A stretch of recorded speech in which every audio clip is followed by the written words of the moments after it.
તમારો પરસોત્તમ સોલંકી છે ને હાવત જરા ચિંતા નહીં કરતા. આ તમારો હાવત છે ને હારા હારાને ખાઈ જાય કે તમે બહુ રાજકારણ કરો. અરે ભાઈ કે તમે બહુ રાજકારણ કરો. અરે ભાઈ રાજકારણ કરવો જ ને તો આ રાજકારણ કરવો જ ને તો આજે હું બી સીએમ હતો. મંત્રી પરસોત્તમ સોલંકી પણ લગ્ન ઉત્સવની અંદર રહ્યા ઉપસ્થિત અને સાથે જ કહ્યું કે આપણે કોઈથી ડરવાનું નથી, હાકલ કરવાની છે અને સાથે જ કહ્યું કે આ તમારો સાવજ સારાને ખાઈ જાય છે. ત્યારે જ ન્યૂઝરૂમ ગુજરાતની YouTube ચેનલને સબસ્ક્રાઇબ કરો અને Instagram અને Facebook પર ફોલો કરો. અપડેટ રહો, સત્યની સાથે રહો.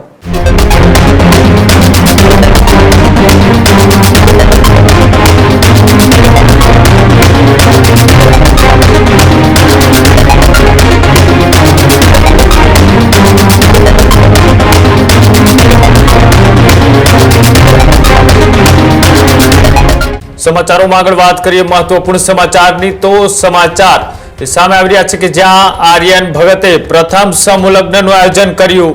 મંત્રી પરસોત્તમ સોલંકી પણ લગ્ન ઉત્સવની અંદર રહ્યા ઉપસ્થિત અને કહ્યું કે હું સમાજનો આગેવાન છું, આર્યન ભગત જગતનો આગેવાન.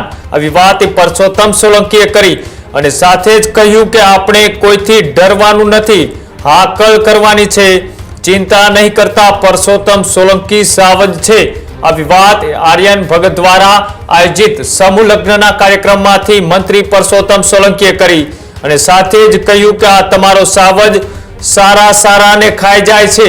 આ કોને ટાંકીને પરસોત્તમ સોલંકીએ કહ્યું એ ખબર નથી, પણ આતકતરી રીતના આ મંચ ઉપરથી તેઓએ પ્રહાર કર્યા અને હું ફક્ત કહેતો નથી, કરી બતાવું છું એવી વાત કરતા પરસોત્તમ સોલંકીએ ફરી એક વખત એ સમૂહ લગ્નના કાર્યક્રમમાંથી હુંકાર ભર્યો અને સાથે જ તેઓએ કહ્યું કે મારી બેન દીકરીઓની સામે આવ્યા એને હું છોડતો નથી.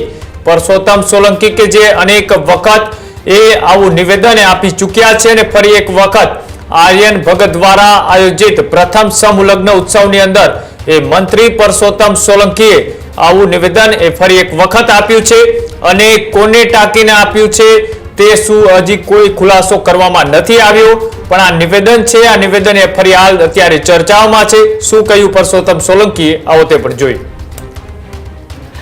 આર્યન ભગતે મને કાનમાં કીધું હતું એ આજે તમારા બધાની વચમાં કહી દઉં છું.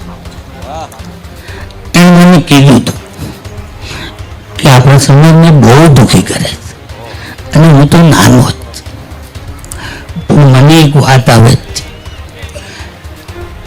કે તમે ત્યાં આવો ને ત્યારે હાયરમાં કહેજો. હું કીધું હું કહું બેટા? તો કે તમે આટલું જ કહેજો કે આપણાથી કોઈથી કોઈ ડરે નહીં અને મજબૂતાઈથી હાંકલા કરી.